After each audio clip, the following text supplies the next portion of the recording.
Hello and welcome to Country Focus. I'm Rachel Garside, and as temperatures drop, snuggle up in a warm Welsh wool duvet. So you won't have failed to notice that the weather is cooling down and the days are getting shorter. Time then to be thinking about your sleeping needs as winter approaches. While blankets once made way for duvets, wool is now making a comeback as the filling for a more sustainable and some might say cosier covering. Roger and Leslie Payne were looking for another income for their farm in Harlech and hit on the idea of stuffing wool in a duvet. We woke up our reporter Hugh Jenkins to go and meet the owners of the company Baavet. This is Baavet HQ. This is where it really all sort of takes place, although some of the operation actually has to take place in Yorkshire because there's nowhere in Wales anymore that can actually wash wool or actually card wool to the width that we need. Carding wool, of course, is combing wool. We collect the wool from all local farms in North Wales. That wool is actually taken to Yorkshire. We have a wool merchant in Halifax. His men grade the wool because we can't use all the fleece. It then is washed in Dewsbury and then it goes to a mill in Huddersfield. And this big machine in the photograph, what's that? Well, that's our quilting machine because the mill in Huddersfield could only card the wool. Luckily, he was an engineer and we bought the quilting machine and he's created a production line, so once the wool goes in the hopper, it's not touched again. There's 5 people at work in here at the moment. Yep. Is that your total workforce? No, we've got around about 9. I'm Leslie, I'm the other half of Mr. and Mrs. Baavet. This is Sarah, and Sarah receives the quilt in the 30-metre rolls, and then it's Sarah's job to draw that quilt out and to cut it down to whatever quilt size we like. It's wool encased in a very high quality cotton. It's the same quality cotton that you will get with a down duvet, and that stops the wool from penetrating the fabric, stops the wool from coming out. So Sarah's cutting it down here into various sizes. She also weighs every duvet. That sounds a bit strange, but we sell the duvets by weight.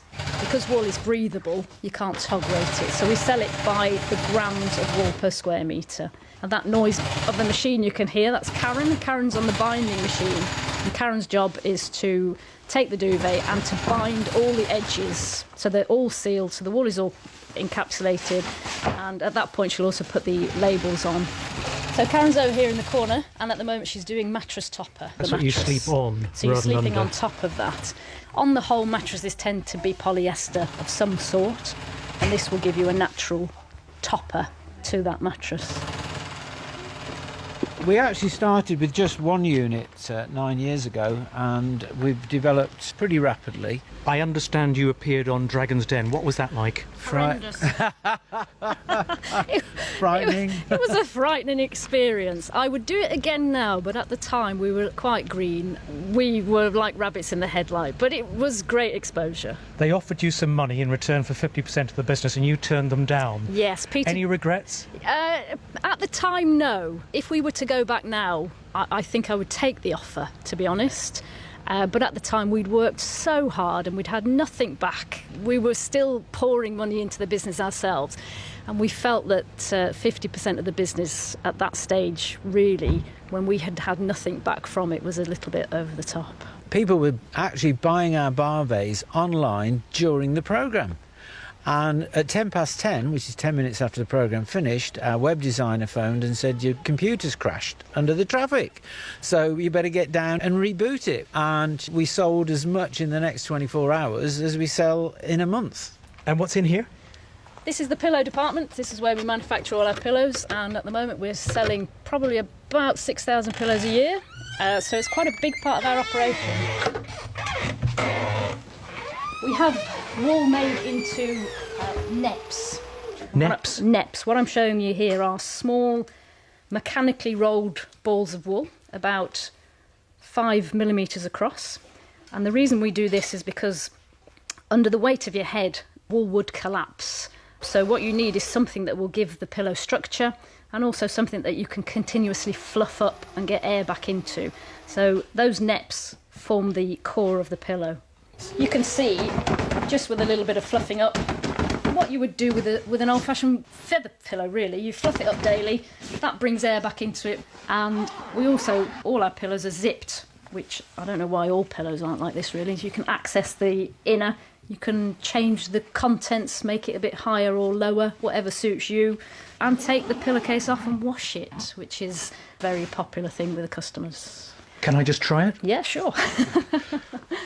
Oh, yes. Yes, I can see a good night's sleep on that. Well, the other reason you'll get a good night's sleep is that the wool actually wicks away moisture and regulates your temperature. A lot of people feel, oh, I want to be really, really warm in bed. No, your body doesn't. Your body needs to go into deep sleep where it regenerates itself. But to get in that dormant state, your blood pressure must go down, your heart rate must go down, and so should your temperature.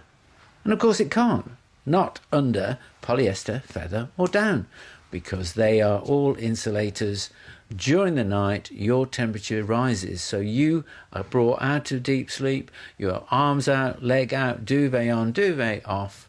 Consequently, it's disturbed sleep. So, in fact, a wool duvet is an added health item. What did you guys do before you started this? Oh, we're jack of all trades. Originally we started as teachers, but here in Wales, on the small farm, we were doing adventure activities for adults and children. We were doing self-catering, and then we were looking for something to diversify the farm further, something with wool.